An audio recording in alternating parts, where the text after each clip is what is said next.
Hi all, mid cap ഡോക്ടറിൻ്റെ post market pre മാർക്കറ്റിലേക്ക് എല്ലാവർക്കും സ്വാഗതം. ഇന്നും ഞാൻ എന്താ പറയേണ്ടത് നിങ്ങളോട്? ഇപ്പം നിങ്ങൾ ചിലരെങ്കിലും പറഞ്ഞില്ല ഇങ്ങേർക്ക് എന്നും ഭ്രാന്താണോ, ഇങ്ങേര് എന്ന് ഇത് തന്നെ പറയുന്നത്, ഞാൻ എന്തോ പറയണത്, എന്നാൽ പിന്നെ എന്തിനാണ് ഇങ്ങനെ വീഡിയോ ചെയ്യുന്നതെന്ന് ഒരു പക്ഷേ നിങ്ങളിൽ പലരും ഇപ്പം മനസ്സിൽ വിചാരിക്കുന്നുണ്ടായിരിക്കും ഇല്ലേ. ഇന്നലെ ആണെങ്കിൽ ഒരാൾ നമ്മുടെ കമൻസിൻ്റെ അതിൽ ഒരാൾ ഇരിക്കുന്നു, സാറ് നേരത്തെ മാർക്കറ്റ് ഇങ്ങോട്ട് പോകും ഒരു ഡയറക്ഷനൊക്കെ പറയുമായിരുന്നല്ലോ, ഇപ്പോൾ ഒന്നും പറയത്തില്ലല്ലോ എന്നൊരു കമൻറ്റ് ഞാൻ കണ്ടു. ഞാനൊരു കാര്യം ചോദിക്കട്ടെ, ഈ അവസ്ഥയിൽ ലോകത്തിൽ ആർക്ക് പറയാൻ പറ്റും മാർക്കറ്റ് ഈ ഗതിക്ക് പോകുന്നു? യഥാർത്ഥത്തിൽ മാർക്കറ്റ് എങ്ങോട്ട് പോകുന്നുള്ള കാര്യം ലോകത്തിൽ ഒരാൾക്കും പ്രവചിക്കാൻ പറ്റത്തില്ല, മാർക്കറ്റിന് ദൈവത്തിന് മാത്രമേ പ്രവചിക്കാൻ പറ്റത്തുള്ളൂ, ശരിയല്ലേ? അപ്പോൾ തന്നെ അത്യാവശ്യം ഒരു നോർമൽ മാർക്കറ്റിൽ നമുക്കൊരു പ്രഡിക്ഷൻ നടത്താൻ പറ്റും ഇല്ലേ, അല്ലെങ്കിൽ നമുക്കൊരു പ്രോബബിലിറ്റി, ഒരു പോസിബിലിറ്റി നമുക്ക് പറയാൻ പറ്റും. ഓക്കെ, മാർക്കറ്റ് ഈ വഴിക്ക് പോകാൻ സാധ്യതയുണ്ടെന്ന് പറയാൻ പറ്റും. പക്ഷേ ഇപ്പോഴത്തെ അവസ്ഥയിൽ നാഴിക്ക് 40 വട്ടം വാക്ക് മാറ്റി പറയുന്ന, അല്ലെങ്കിൽ ഡെഡ് ലൈൻ എക്സ്റ്റെൻഡ് ചെയ്തുകൊണ്ടിരിക്കുന്ന ട്രംപ് ഇരിക്കുമ്പോൾ നമുക്ക് എന്താണ് പറയാൻ പറ്റുന്നത്? കാരണം ലോകത്തിലെ ഏറ്റവും വലിയ ശക്തിയായ ഒരു രാജ്യത്തിൻ്റെ പരമാധികാരി ഞാൻ ഇന്ന് നാളെ ഇങ്ങനെ ചെയ്യും എന്ന് പറഞ്ഞു കഴിഞ്ഞാൽ മാർക്കറ്റ് ഇനി അങ്ങനെ എത്ര കൊള്ളരുതാത്തവനായാലും, എത്ര വിവരമില്ലാത്തവനായാലും, ബോധമില്ലാത്തവനായാലും, അല്ലെങ്കിൽ ബുദ്ധിയുള്ളവനായാലും, എന്തായാലും ആ ആളെ അല്ല അതിനകത്ത് പ്രധാനപ്പെട്ട കാര്യം, ആ ഇരിക്കുന്ന പോസ്റ്റാണ്. മനസ്സിലായില്ലേ?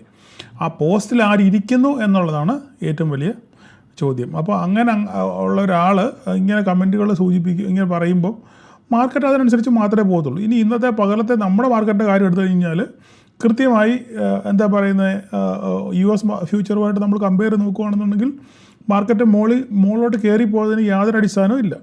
ഇന്നും അങ്ങനെ തന്നെയാണ്, ഒരടിസ്ഥാനവും ഇല്ല.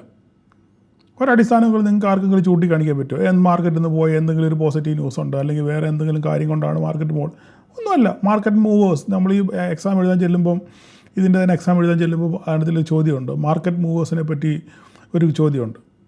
അപ്പോൾ അവരാണ് മാർക്കറ്റ് മൂവേഴ്സ് എന്ന് പറഞ്ഞാൽ കുറേ ആൾക്കാരുണ്ട്.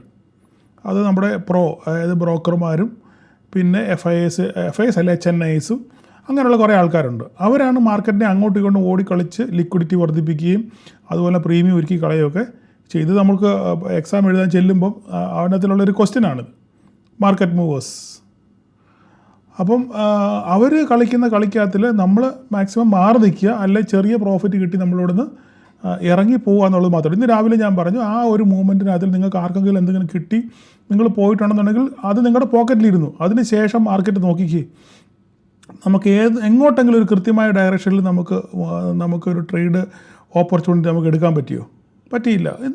ലോകത്ത് മിക്കവാറും ഓൾമോസ്റ്റ് ആൾക്കാരും മാർക്കറ്റ് എന്ത് ചെയ്യുന്നു, പൊട്ടും നോക്കിയിരിക്കുകയാണ്. പക്ഷേ മാർക്കറ്റ് അതിനനുസരിച്ച്, കാരണം റീറ്റെയിലേഴ്സ് ഇങ്ങനെ ചിന്തിക്കുമെന്ന് അവർക്കറിയാം. അപ്പോൾ അതനുസരിച്ച് അവർ പൊസിഷൻസ് ക്രിയേറ്റ് ചെയ്യുന്നു, അല്ലെങ്കിൽ ടെമ്പററി ആയിട്ട് 3:30 ശേഷം നമ്മുടെ മാർക്കറ്റ് അവസാനിച്ചു, മാർക്കറ്റ് താഴെ പോയി. US ഫ്യൂച്ചർ അപ്പോൾ തന്നെ താഴെ പോയി.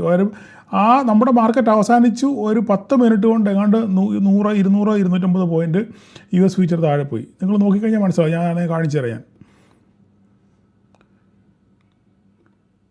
ഇതാണ് US ഫ്യൂച്ചർ, ഇത് കണ്ടോ? ഇതാണ് നമ്മുടെ മാർക്കറ്റ് അവസാനിച്ച സമയമായത്, ഏകദേശം 1 മണി. ഇവിടുത്തെ 1 മണി എന്ന് പറഞ്ഞാൽ നിങ്ങളുടെ നാട്ടിലെ 3:30. ഇതാണ് US ഫ്യൂച്ചർ നമ്മുടെ മാർക്കറ്റ് അവസാനിച്ചപ്പോൾ ഉള്ള സിറ്റുവേഷനാണ് ഈ കാണുന്ന ഈ ഏരിയ.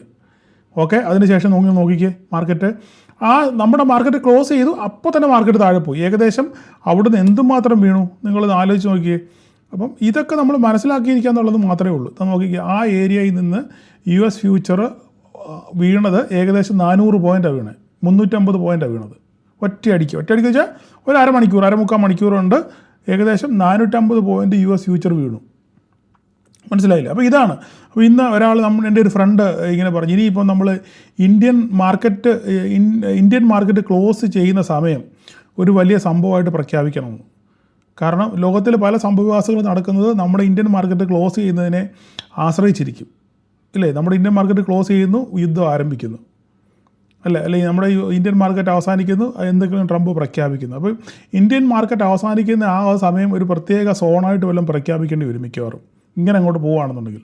കാരണം കൃത്യമായിട്ട് എങ്ങനെ ഇന്ത്യക്കാർക്ക് പണി തരാം എന്നുള്ളതിനെപ്പറ്റി ഗഹനമായ ചർച്ചകളോ ഗഹനമായ കൂടിയാലോചനകളോ നടന്നുകൊണ്ടിരിക്കുന്നു എന്നുള്ളതാണ് നമ്മളിന്ന് മനസ്സിലാക്കുന്നത്. ഓക്കെ, ഞാൻ ജസ്റ്റ് ഒരു തമാശ രൂപേണ ഉള്ള ഒരു കാര്യം ഞാൻ പറഞ്ഞു മാത്രമേ ഉള്ളൂ. അപ്പോൾ ഞാനത് പറയാൻ കാണിച്ചാൽ ആ കമൻറ്റ് ഉത്തരമാണ് ഞാൻ ഈ പറയുന്നത്. നമുക്ക് ആർക്കും പ്രൊഡിക്റ്റ് ചെയ്യാൻ പറ്റത്തില്ല ഈ അവസരത്തിൽ. അപ്പോൾ ഇങ്ങനെയുള്ള അവസരങ്ങളിൽ പുതിയ ആൾക്കാർ, ബിഗിനേഴ്സ്, അല്ലെങ്കിൽ ഇപ്പം ഓപ്ഷൻ ബൈക്കിലേക്ക് കടന്നു വന്ന ആൾക്കാർ നിങ്ങൾ മാറി നിൽക്കുക എന്നുള്ളത് മാത്രമേ ഉള്ളൂ. അതല്ലാതെ വേറെ നമുക്ക് അതിനകത്തിൽ പ്രത്യേകിച്ച് ഒന്നും പറയാനില്ല. ഇല്ലെങ്കിൽ നിങ്ങൾ 10 പോയിൻ്റ് 15 പോയിൻ്റ് കിട്ടി തൃപ്തരാകുന്ന ആൾക്കാരായിരിക്കണം. അങ്ങനെ എത്ര പേര് തൃപ്തിപ്പെട്ട് പോകുന്നുണ്ടെന്ന് എനിക്കറിയത്തില്ല. അങ്ങനെ തൃപ്തിപ്പെട്ട് പോകുന്ന ആൾക്കാർക്ക് അവരുടെ പോക്കറ്റിൽ പൈസ ഇരിക്കുന്നവരുണ്ട്. ഇന്നും ആദ്യത്തെ 10 മിനിറ്റ് കൊണ്ട്, ഫസ്റ്റ് 10 മിനിറ്റ് കൊണ്ട് തന്നെ ഏകദേശം ഒരു ലോട്ടിൽ 2 ലോട്ടാന്ന് തോന്നുന്നു, 2 ലോട്ടിൽ 3000 രൂപ എടുത്ത് വീട്ടിൽ പോയ ആൾക്കാർ ധാരാളം പേര് ആൾക്കാരുണ്ട്. എനിക്ക് സ്ക്രീൻഷോട്ട് അയച്ചു തന്നു 10 മിനിറ്റ് കൊണ്ട്. അപ്പം ഞാൻ പറഞ്ഞതിന് താല്പര്യം, ഞാൻ എല്ലാവരും അങ്ങനെ ചെയ്യണം എന്നല്ല ഞാൻ പറഞ്ഞത് നമ്മൾക്ക് നമ്മുടെ മനസ്സിനെ അല്ലെങ്കിൽ നമ്മുടെ ഗ്രീഡിനെ നമുക്ക് നിയന്ത്രിക്കാൻ പറ്റുമെന്നുണ്ടെങ്കിൽ നമുക്ക് നിലനിന്ന് പോകാം. ഇല്ലെങ്കിൽ നിങ്ങൾക്ക് ഒരിക്കലും നിലനിന്ന് പോകാൻ പറ്റത്തില്ല. നിങ്ങൾ ഈ പരിപാടി അവസാനിപ്പിച്ച് പോകുന്നതായിരിക്കും നല്ലത്. ഞാനങ്ങനെ വളരെ സ്ട്രിക്റ്റായിട്ട് തന്നെയാണ് പറയുന്നത്. നമുക്ക് നമ്മളുടെ ഗ്രീഡിനെ നിയന്ത്രിക്കാൻ പറ്റുന്നില്ല എന്നുണ്ടെങ്കിൽ, അല്ലെങ്കിൽ നമുക്ക് കൃത്യമായി ഒരു തീരുമാനം എടുക്കാൻ പറ്റുന്നില്ല എന്നുണ്ടെങ്കിൽ, നമ്മുടെ പൊസിഷന്മേൽ നമുക്കൊരു ആധിപത്യം ഇല്ല എന്നുണ്ടെന്നുണ്ടെങ്കിൽ നിങ്ങൾ ഈ പരിപാടി നിർത്തി പോവുക എന്നുള്ളത് മാത്രമല്ല. അത് വേറെ എനിക്കൊന്നും പറയാനില്ല. സാധാരണ ഇങ്ങനെ ആരും പറഞ്ഞു തരാറില്ല. അപ്പോൾ അതുകൊണ്ട് ഞാൻ വീണ്ടും പറയുന്നു, ന്യായമായിട്ടുള്ളത് കിട്ടിക്കഴിഞ്ഞാൽ നിങ്ങളിത് കൊണ്ട് പോകാൻ ശ്രമിക്കുക. മാർക്കറ്റിൽ മിനിമം ടൈം സ്പെൻഡ് ചെയ്യുക, മാന്യമായിട്ടുള്ളത് കിട്ടുക, വീട്ടിൽ പോവുക. ഓക്കെ, പറയുമ്പം ആവർത്തന വിരസത ഉണ്ടാകും എനിക്കറിയാം. ഇപ്പോൾ നമ്മൾ US മാർക്കറ്റ് കാണുന്നത്, US മാർക്കറ്റ് ഇങ്ങനെ പൊട്ടി വീണുകൊണ്ടിരിക്കുകയാണ്. ഓരോരോ ന്യൂസുകൾ ഇങ്ങനെ വന്നുകൊണ്ടിരിക്കുകയാണ്. അതനുസരിച്ച് മാർക്കറ്റ് പൊട്ടിക്കൊണ്ടിരിക്കുകയാണ്. ഇന്നത്തെ മാർക്കറ്റ് നമ്മൾ നോക്കുകയാണെന്നുണ്ടെങ്കിൽ, ഇന്നത്തെ മാർക്കറ്റിൽ ഗ്യാപ്പ് ഡൗണിന് ശേഷവും മാർക്കറ്റ് ഏകദേശം എനിക്ക് 150-60 പോയിൻ്റ് കണ്ട് ഗ്യാപ്പ് ഡൗൺ ആണെന്ന് തോന്നുന്നു. ആ ഗ്യാപ്പ് ഡൗണിന് ശേഷവും മാർക്കറ്റ് നല്ലോണം താഴെ. അപ്പം ഞാൻ പറഞ്ഞു കൃത്യമായിട്ട് 750 നമ്മുടെ പ്രധാനപ്പെട്ട ലൈൻ ഇല്ലേ. മാർക്കറ്റ് നമുക്ക് 750 വരെ വന്നു, അവിടെ വന്ന് റിജക്റ്റ് ചെയ്തു. അതിനുശേഷം മാർക്കറ്റ് അവിടെ നിന്ന് വീണ്ടും എഴുന്നേറ്റ് എക്സ്പയറി ഡേ ആണ്, വീണ്ടും എഴുന്നേറ്റ് മാർക്കറ്റ് ഒരു വഴിക്ക് പോയി. നമ്മൾ പലരും പ്രതീക്ഷിച്ച് 23,000 എത്തുമ്പോഴെങ്കിലും തിരിച്ചൊരു റിവേഴ്സൽ ഉണ്ടാകുമെന്ന് പ്രതീക്ഷിച്ചു. ആ റിവേഴ്സൽ ഉണ്ടായില്ല. അതിന് പകരം മാർക്കറ്റ് മുകളിലോട്ടാണ് പോയത്. മുകളിലോട്ട് പോയതിന് ശേഷം മാർക്കറ്റ് ക്ലോസ് ചെയ്ത് വീണ്ടും ഈ പറഞ്ഞ പോലെ താഴെ പോയി. ഇപ്പോൾ ഗിഫ്റ്റ് നിഫ്റ്റി നോക്കിക്കേ. ഇപ്പോൾ ഗിഫ്റ്റ് നിഫ്റ്റിയുടെ അവസ്ഥ നോക്കുകയാണെന്നുണ്ടെങ്കിൽ കണ്ടോ, ഇപ്പോൾ ഗിഫ്റ്റ് നിഫ്റ്റിയുടെ അവസ്ഥ നോക്കിക്കേ. ക്ലിയർ ആയിട്ട് ആ ഒരു സപ്പോർട്ട് ഏരിയയിൽ എത്തി നിൽക്കുകയാണ് ഇപ്പോൾ. മനസ്സിലായി? ഒരു പക്ഷേ ഈ മാർക്കറ്റ് ഇന്നിപ്പോൾ ഏകദേശം മാർക്കറ്റ് ഇവിടെയാണ് ഓപ്പൺ ചെയ്തത്. എവിടെയാണ് ഇന്ന് രാവിലെ ഓപ്പൺ ചെയ്ത് 9:15 എന്ന് പറയുന്നത് എവിടെയാണ് മാർക്കറ്റ് ഓപ്പൺ ചെയ്ത് ആ ഏരിയയിലാണ് ഇപ്പം ഗിഫ്റ്റ് നിഫ്റ്റി നിൽക്കുന്നത്. മനസ്സിലായി? അപ്പോൾ ഇത് ക്ലിയർ ഒരു മാനിപ്പുലേഷൻ എന്ന് ഞാൻ പറഞ്ഞതിൻ്റെ അർത്ഥം നിങ്ങൾക്ക് മനസ്സിലായല്ലോ. നമ്മുടെ ഇന്ത്യൻ മാർക്കറ്റ് ക്ലോസ് ചെയ്തു, മാർക്കറ്റ് താഴെ പോയി. അപ്പം ഇതൊക്കെ കണ്ടും മനസ്സിലാക്കിയും നിങ്ങളുടെ അനുഭവത്തിലൂടെ കാര്യങ്ങൾ മനസ്സിലാക്കുക, എങ്ങനെ നിലനിന്ന് പോകാന്നുള്ള കാര്യം. അല്ലെങ്കിൽ വെറുതെ നിങ്ങൾ കൊണ്ടുപോയി കടലിൽ കായം കലക്കുന്ന പോലെ കാശ് കൊണ്ട് കളയാമെന്ന് മാത്രമേ ഉള്ളൂ. അതുകൊണ്ട് ഞാൻ എപ്പോഴും ഇങ്ങനെ പറയുന്നതിൻ്റെ താല്പര്യം നിങ്ങളത് മനസ്സിലാക്കുക എന്നുള്ളതാണ്. അതിനുവേണ്ടിയാണ് ഈ പറയുന്നത്. ഓക്കെ, അപ്പോൾ വേറെ ഇവിടെ കൂടുതലൊന്നും പറയാനില്ല. ഇനിയിപ്പം ഈ നാളത്തെ കാര്യം എന്ന് പറഞ്ഞു കഴിഞ്ഞാൽ, ഇന്ന് രാത്രിയിൽ ട്രംപ് എന്താണ് കാണിച്ചു കൂട്ടുന്നുള്ളത്, ഇറാനിൽ കാണിച്ചു കൂട്ടുന്നുള്ളത് നമുക്ക് പറയാൻ പറ്റത്തില്ല.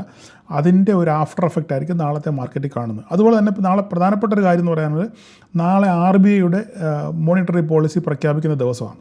ഓക്കെ, പക്ഷേ അത് വലിയ ഇമ്പോർട്ടൻസ് ഒന്നും ഇല്ല എന്നാണ് എൻ്റെ വിശ്വാസം. കാരണം അനലിസ്റ്റുകളുടെ ഇതിൽ പ്രകാരം നാളെ സ്റ്റാറ്റസ് കോ, അതായത് നിലവിലുള്ള അവസ്ഥ തന്നെ, റേറ്റ് കൂട്ടുകയോ കുറയ്ക്കുകയോ ഒന്നും ചെയ്തില്ല, നിലവിലുള്ള അവസ്ഥ തന്നെ പിന്തുടരാനാണ് സാധ്യത എന്നാണ് അനലിസ്റ്റുകൾ പറയുന്നത്. അപ്പം റേറ്റ് കുറയ്ക്കാൻ എന്തായാലും യാതൊരു സാധ്യതയില്ല. കാരണം ഇൻഫ്ലേഷൻ കൂടുതലാണ്. കാരണം ഓയിൽ പ്രൈസ് കൂടുന്നതുകൊണ്ട്, ക്രൂഡിൻ്റെ പ്രൈസ് കൂടുന്നതുകൊണ്ട് ഇൻഫ്ലേഷൻ കൂടാൻ സാധ്യതയുണ്ട്. അതുകൊണ്ട് ഒരു കാരണവശാലും റേറ്റ് കുറയ്ക്കാൻ സാധ്യതയില്ല, കൂട്ടാനേ സാധ്യതയുള്ളൂ. ഒന്നുകിൽ കൂട്ടണം, അല്ലെങ്കിൽ സ്റ്റാറ്റസ് കോ അതുപോലെ തന്നെ നിലനിർത്തണം. അപ്പം അനലിസ്റ്റുകൾ ഭൂരിഭാഗം പേരും പറയുന്നത് ഇതേ കൂട്ട് തന്നെ നിലനിർത്താനാണ് സാധ്യത കൂടുതലെന്നാണ് പറയുന്നത്. അങ്ങനെയാണെന്നുണ്ടെങ്കിൽ മാർക്കറ്റിന് അത് വലുതായിട്ടൊന്നും ഇമ്പാക്റ്റ് ചെയ്തില്ല. പിന്നെ RBIയുടെ ചെയർമാൻ്റെ ഗവർണറുടെ വായിൽ നിന്ന് വീഴുന്ന കമൻറ്റുകൾ, എന്തെങ്കിലും പോസിറ്റീവ് കമൻറ്റുകൾ, റുപ്പിയെ പിടിച്ചു നിർത്താൻ വേണ്ടിയുള്ള എന്തെങ്കിലും കാര്യങ്ങളോ വല്ലതും ഉണ്ടോ ഇല്ലയോ എന്നുള്ളത് നമുക്ക് കണ്ടറിയണം. അപ്പോൾ ആ കമൻറ്റിനനുസരിച്ച് ചെറുതായിട്ട് ഒന്ന് പ്രതികരിക്കുക എന്നുള്ളത് മാത്രമേ ഉള്ളൂ. അല്ലാതെ വേറെ പ്രത്യേകിച്ചൊന്നും നാളെ RBIയുടെ മീറ്റിംഗ് കൊണ്ട് സംഭവിക്കാനുള്ള സാധ്യതയില്ല. പക്ഷേ എന്നാൽ ഇതിനേക്കാളൊക്കെ ഏറ്റവും വലിയ സംഭവം ഇന്ന് രാത്രിയിൽ ഇറാനിൽ എന്ത് നടക്കുന്നു എന്നുള്ളതിനെ ആശ്രയിച്ചിരിക്കും നാളെ നമ്മുടെ മാർക്കറ്റ്. അപ്പം വേറെ ഒന്നും പറയാനില്ല. ഇന്ന് നിങ്ങൾ ചെയ്യേണ്ട കാര്യം എന്ന് പറഞ്ഞാൽ, രാത്രിയിൽ US മാർക്കറ്റ് വീഴുന്നോ പൊട്ടുന്നോ എടുക്കുന്നോ എന്നൊക്കെ ഉള്ളത് നിങ്ങൾ ചിന്തിക്കുക. ഇവിടെ എനിക്ക് നിങ്ങളോട് വേറൊരു കാര്യം പറയാനുള്ളത്, നിങ്ങൾക്ക് ഇൻവെസ്റ്റ്മെൻറ്റ് പ്ലാനുകളിലും എല്ലാം നിങ്ങൾ കൊണ്ടുവന്നുണ്ടെന്നുണ്ടെങ്കിൽ നിങ്ങൾക്ക് കുറേച്ചെങ്കിലും ഈ സമയത്ത് നിങ്ങൾക്ക് ആഡ് ചെയ്യാം. പ്രത്യേകിച്ച് നിങ്ങൾക്ക് ഗോൾഡിലൊക്കെ പിന്നെ ETF എല്ലാം സ്റ്റാർട്ട് ചെയ്യാൻ ആഗ്രഹിക്കുന്നവർക്കൊക്കെ ആണെന്നുണ്ടെങ്കിൽ ഈ ലെവലിലൊക്കെ നിങ്ങൾക്ക് പതുക്കെ കുറേശ്ശെയായിട്ട് നിങ്ങൾക്ക് ETF, അതായത് എക്സ്ചേഞ്ച് ട്രേഡഡ് ഫണ്ട് അല്ലെ ബീസ് എന്ന് പറയത്തില്ലേ, ഗോൾഡ് ബീസ് അല്ല സിൽവർ ബീസൊക്കെ നിങ്ങൾക്ക് കുറേശ്ശെ ആഡ് ചെയ്യാൻ പറ്റുന്നൊരു അവസരമാണ് ഇപ്പം നിലവിൽ.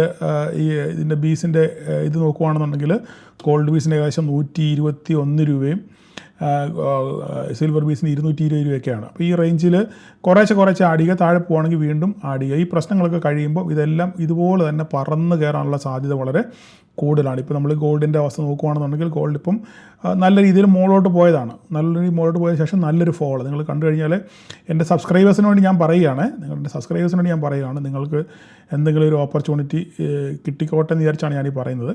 ഇപ്പോൾ നോക്കിക്കേ, ഏകദേശം 5500 മുകളിൽ പോയ ഗോൾഡാണ് ഇപ്പോൾ ഏകദേശം 4500 റേഞ്ചിലാണ് ഇപ്പം നിൽക്കുന്നത്. 1000 പോയിൻറ്റ് ഡൗണിലാണ് നിൽക്കുന്നത്. ഇനിയിപ്പോൾ ഒരു പക്ഷേ കുറച്ചുകൂടെ താഴോട്ട് വരാനുള്ള സാധ്യത ഉണ്ടായിരിക്കാം, ഇല്ലായിരിക്കാം, നമുക്കറിയത്തില്ല എന്താ സംഭവിക്കാൻ പോകുന്നുള്ള കാര്യം. അപ്പോൾ എന്തായാലും ഇപ്പോൾ നാളെ ഇന്നിപ്പോൾ രാത്രി അടിയൊക്കെ നടക്കുകയാണെന്നുണ്ടെങ്കിൽ, അടി നടന്നാൽ നാളെ ഗോൾഡ് പൊട്ടാനുള്ള സാധ്യതയുണ്ട്. അങ്ങനെ പൊട്ടുകയാണെന്നുണ്ടെങ്കിൽ താഴെ എത്തുമ്പോൾ നിങ്ങൾക്ക് ഇവിടെ ETF ഒക്കെ വാങ്ങിക്കാൻ ഉള്ളൊരു അവസരമാണ് ഗോൾഡിനകത്തിൽ സിൽവറിനകത്തിലും. ഇനി ഇത് 4600 റേഞ്ചിലാണ് ഇപ്പോൾ നിൽക്കുന്നത്. 4500 വന്നാൽ ഇതൊരു മെയിൻ സപ്പോർട്ടാണ്. 4500 എന്ന് പറയുന്നത്, 4548 എന്ന് പറയുന്നത് ഞാൻ ഗോൾഡിനകത്ത് പറയുന്നത് ഒരു അവസരം നമ്മുടെ സബ്സ്ക്രൈബേഴ്സിന് കിട്ടിക്കോട്ടെ എന്ന് വിചാരിച്ചാണ് ഞാൻ പറയുന്നത്. ഒരു ഇൻവെസ്റ്റ്മെൻറ്റ് പർപ്പസാണ് ഞാനീ പറയുന്നത്. അപ്പോൾ 4548 എന്ന് പറയുന്നത് ഒരു ഇമ്പോർട്ടൻറ്റ് സപ്പോർട്ടാണ്. അപ്പോൾ ഈ സപ്പോർട്ടിലോട്ടൊക്കെ എത്തുമ്പോൾ നിങ്ങൾക്ക് വേണമെന്നുണ്ടെങ്കിൽ ഇവിടുന്ന് ETF ആരംഭിക്കും. ETF എന്ന് വെച്ചാൽ അല്ലെങ്കിൽ SIP മന്ത്ലി നിങ്ങൾക്ക് സിസ്റ്റമാറ്റിക്കൽ ഇൻവെസ്റ്റ്മെൻറ്റ് പ്ലാനായിട്ട് തുടങ്ങാം. അല്ലെങ്കിൽ നിങ്ങൾക്ക് കുറച്ച് നിങ്ങളുടെ ഡിമാറ്റ് തന്നെ നിങ്ങൾക്ക് വാങ്ങിക്കാം. ഓരോ ഡിപ്പ് വരുമ്പോഴും നിങ്ങൾക്ക് കുറച്ച് ETF നിങ്ങൾക്ക് വാങ്ങിച്ച് ആഡ് ചെയ്യാം. എന്തായാലും ഒരു 6 മാസം മുതൽ 1 വർഷം കൊണ്ട് തന്നെ നിങ്ങൾക്ക് നല്ലൊരു റിട്ടേൺ കിട്ടാനുള്ള സാധ്യത വളരെ കൂടുതലാണ് ഗോൾഡിനകത്ത്. ഞാനിപ്പോൾ പറഞ്ഞതിൻ്റെ കൂട്ടത്തിൽ ജസ്റ്റ് പറഞ്ഞത് മാത്രമേ ഉള്ളൂ. ആർക്കെങ്കിലും എന്തെങ്കിലും രീതിയിൽ ഉപകാരപ്പെടുന്നുണ്ടെങ്കിൽ ഉപകാരപ്പെട്ടോട്ടെ എന്നുള്ള താല്പര്യത്തിലാണ് ഞാൻ ഈ കാര്യം ഇപ്പം നിലവിലൂടെ പറയുന്നത്. അപ്പം നാളത്തെ കാര്യം നമുക്ക് പ്രത്യേകിച്ച് വേറെ ഞാൻ എന്താ പറയേണ്ടത്, അപ്പം ആദ്യമേ പറഞ്ഞ കാര്യങ്ങൾ നിങ്ങൾക്ക് ഓർമ്മയുണ്ടല്ലോ. അപ്പം നിങ്ങൾക്ക് ഈ പരിപാടി മുമ്പോട്ട് കൊണ്ടുപോകണമെന്നുണ്ടെന്നുണ്ടെങ്കിൽ കൃത്യമായി നിങ്ങളുടെ ഗ്രീഡിനെ നിയന്ത്രിച്ച് മുന്നോട്ട് പോവുകയാണെങ്കിൽ മാത്രമേ നിങ്ങൾക്ക് ഇത് നിലനിന്ന് പോകാൻ പറ്റത്തുള്ളൂ. ഇല്ലെങ്കിൽ നിങ്ങൾ ഇവിടുന്ന് ഈ മാർക്കറ്റിൽ നിന്ന് പോയ ആർക്കും ഒന്നും സംഭവിക്കത്തില്ല, നഷ്ടം നിങ്ങൾക്ക് മാത്രമാണ്. നാളെയും ഞാൻ എപ്പോഴും പറഞ്ഞതുപോലെ നാളെയും മാർക്കറ്റ് ഇവിടെ തന്നെ കാണും. നാളെ നമ്മൾ മാർക്കറ്റിലുണ്ടോ എന്നുള്ളതാണ് പ്രധാനപ്പെട്ട ചോദ്യം. അതുകൊണ്ട് വേറെ കൂടുതലൊന്നും പറയാനില്ല. ഞാൻ ഇന്നത്തെ രാത്രിയിൽ സംഭവവാസങ്ങൾക്ക് ശേഷം രാവിലെ ഞാൻ ഗ്രൂപ്പിൽ ഒരു വോയിസ് ഇടാൻ ഉള്ള പ്ലാനാണ്. വോയിസ് ഇടാം. എന്തെങ്കിലും വലിയ മാറ്റങ്ങൾ വല്ലതും ഉണ്ടെന്നുണ്ടെങ്കിൽ ഞാൻ വോയിസ് ഇടാം. പിന്നെ ഒരു കാര്യം പറയാൻ മറന്നുപോയി, പ്രത്യേകിച്ച് കാര്യം പറയാനുണ്ടല്ലോ. നമ്മുടെ ഹെഡ്ജ് ചെയ്ത് നമ്മളൊരു പൊസിഷൻ എടുത്തിട്ടുണ്ട്, ഒരു PMCയും ഇല്ലേ. അപ്പോൾ ഇന്ന് ഞാൻ ഗ്രൂപ്പിൽ പോൾ ഇട്ടപ്പം അതിൽ കുറേ പേര് ലോസ് ബുക്ക് ചെയ്തെന്ന് കാണിച്ചു. അപ്പോൾ എന്തുകൊണ്ടാണ് ലോസ് ബുക്ക് ചെയ്യുന്നത് വെച്ച് കഴിഞ്ഞാൽ എനിക്ക് മനസ്സിലാകുന്ന കാര്യം എന്ന് വെച്ച് കഴിഞ്ഞാൽ എൻ്റെ ഒരു മനസ്സിലാകുന്ന കാര്യം എന്ന് വെച്ച് കഴിഞ്ഞാൽ ഒന്നുകിൽ അവർ നെക്സ്റ്റ് അടുപ്പിച്ചുള്ള സ്ട്രൈക്കുകളായിരിക്കും എടുത്തത്, മീൻസ് നെക്സ്റ്റ് എക്സ്പയറി വല്ലതും ആയിരിക്കാം എടുത്തത് ഒന്നത്. രണ്ടാമത്തെ കാര്യം സ്ട്രൈക്കുകൾക്ക് വ്യത്യാസം കാണും. ചെറിയ സ്ട്രൈക്കുകളാക്കി എടുത്തത്. അപ്പോൾ ചെറിയ സ്ട്രൈക്കുകൾ എടുക്കുമ്പോൾ അതിനകത്തിൽ അപ്രീസിയേഷൻ ഡിപ്രീസിയേഷനും കുറവായിരിക്കും. അതുപോലെ DK അവിടെ കൂടാനും സാധ്യതയുണ്ട്. അതായത് വിക്സ് കുറയുകയോ ചെയ്യുകയാണെന്നുണ്ടെങ്കിൽ നല്ലപോലെ DK വരും. അപ്പം അങ്ങനെയാകുമ്പം ലോസ് വരാനുള്ള സാധ്യത വളരെ കൂടുതൽ. നമ്മളെപ്പോഴും ഞാൻ പറഞ്ഞിട്ടുണ്ട്, നിങ്ങൾ എടുക്കുമ്പോൾ ഇത് മിനിമം 2-3 ആഴ്ചയ്ക്ക് അപ്പുറം ഉള്ളതോ അല്ലെങ്കിൽ മന്ത്ലിയോ നെക്സ്റ്റ് മന്തോ മാത്രമേ നിങ്ങൾ സെലക്ട് ചെയ്യാവൂ എന്ന് പറഞ്ഞിട്ടുണ്ട്. ATM സ്ട്രൈക്ക് വേണം സെലക്ട് ചെയ്യാൻ, ഓൾമോസ്റ്റ് സെയിം പ്രൈസിലുള്ളത് വേണം സെലക്ട് ചെയ്യാമെന്നൊക്കെ പറഞ്ഞിട്ടുണ്ട്. അങ്ങനെയൊക്കെയാണോ നിങ്ങൾ എടുത്തതെന്ന് എനിക്കറിയത്തില്ല. കുറേ പേരൊക്കെ എനിക്ക് പ്രോഫിറ്റ് സ്ക്രീൻഷോട്ട് അയച്ചു തന്നിട്ടുണ്ട്, അവരൊക്കെ ഹോൾഡ് ചെയ്യുന്നുണ്ട്. നമ്മളെപ്പോഴും ഇങ്ങനൊരു സംഭവം എടുക്കുന്നത് എപ്പോഴാണ്? മാർക്കറ്റിൽ വയലൻ്റായിട്ടുള്ളൊരു മൂവ് പ്രതീക്ഷിക്കുമ്പോഴാണ്. ഇപ്പം ഇന്നലെ നമ്മൾ നോക്കുവാണെങ്കിൽ ഇന്നലെ നമ്മൾ ഏകദേശം 23,000 മാർക്കറ്റ് ക്ലോസ് ചെയ്തേക്കുന്നത്. ഇന്നലെ ക്ലോസ് ചെയ്തത് അല്ലേ. ഇന്നും 23,000 തന്നെയാണ് മാർക്കറ്റ് ക്ലോസ് ചെയ്തേക്കുന്നത്. അങ്ങോട്ടും ഇങ്ങോട്ടും ഓടിക്കളിച്ചല്ലാതെ മാർക്കറ്റ് വയലൻ്റായിട്ട് മൂവ് ചെയ്തിട്ടില്ല. നമ്മൾ ചേർക്കുന്ന ഉദ്ദേശം എന്താണ്? മാർക്കറ്റ് ഏതെങ്കിലും ഒരു സൈഡിലോട്ട് വളരെ വയലൻ്റായിട്ട് മൂവ് ചെയ്യണം. ഒരു മിനിമം ഒരു 200-300 പോയിൻ്റെങ്കിലും ഒരു സൈഡിലോട്ട് തന്നെ മൂവ് ചെയ്തെങ്കിലേ നമുക്ക് ഇതിനകത്തൊരു ബെനിഫിറ്റ് കിട്ടത്തുള്ളൂ. മനസ്സിലായി? അപ്പം നമ്മൾ എന്താ പ്രതീക്ഷിക്കുന്നത്? നാളെ ഇപ്പോൾ ഈ ട്രംപിൻ്റെ കേസിനകത്തിൽ എന്തെങ്കിലും യുദ്ധമോ മറ്റു സാഹചര്യങ്ങൾ ഉണ്ടാകുകയാണെന്നുണ്ടെങ്കിൽ നല്ലൊരു ഗ്യാപ്പ് ഡൗൺ ഉണ്ടാകും. ഇല്ല, യുദ്ധം നിർത്തുകയാണെന്നുണ്ടെങ്കിൽ നല്ലൊരു ഗ്യാപ്പ് അപ്പ് ഉണ്ടാകും, ഇല്ലേ? അപ്പോൾ ഒരു കൺഫേംഡ് മൂവ്മെൻറ്റ് നമുക്ക് ഉറപ്പാണ്. അപ്പോൾ ആ ഒരു മൂവ്മെൻറ്റിനെ ക്യാപ്ചർ ചെയ്യാൻ വേണ്ടിയാണ് നമ്മൾ ഇത് എടുക്കുന്നത്.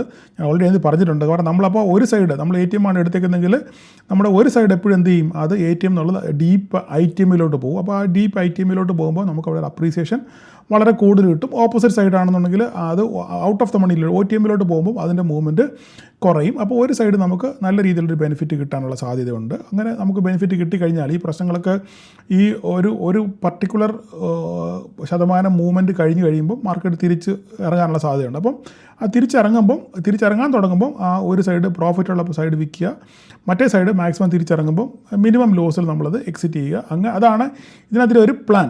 ഓക്കെ, അപ്പോൾ അങ്ങനെയാണ് നമ്മൾ ചെയ്തു പരീക്ഷിച്ചും എക്സാമ്പിളൊക്കെ ഞാൻ കാണിച്ചിട്ടുണ്ട്. നിങ്ങൾക്ക് പുതിയതായിട്ട് ധാരാളം ആൾക്കാരുണ്ട്, അപ്പോൾ അവർക്ക് മനസ്സിലാകാൻ വേണ്ടിയാണ് ഞാനിത് പറഞ്ഞത്. അപ്പോൾ അതുകൊണ്ട് നമ്മളെപ്പോഴും ഇത് മന്ത്ലിയിൽ മാത്രമേ പരീക്ഷിക്കാവൂ. അതുപോലെ തന്നെ മിനിമം ഒരു 300 പോയിൻ്റെങ്കിലും ഒരു വൺ സൈഡ് റാലി കിട്ടിയെങ്കിൽ മാത്രമേ നമുക്ക് അതിനകത്തൊരു ബെനിഫിറ്റ് ഉള്ളൂ. ഇല്ലെങ്കിൽ ചെറിയ ലോസിൽ നമുക്ക് ഇറങ്ങാൻ പറ്റും, വലിയ നഷ്ടങ്ങളൊന്നും സംഭവിക്കത്തില്ല.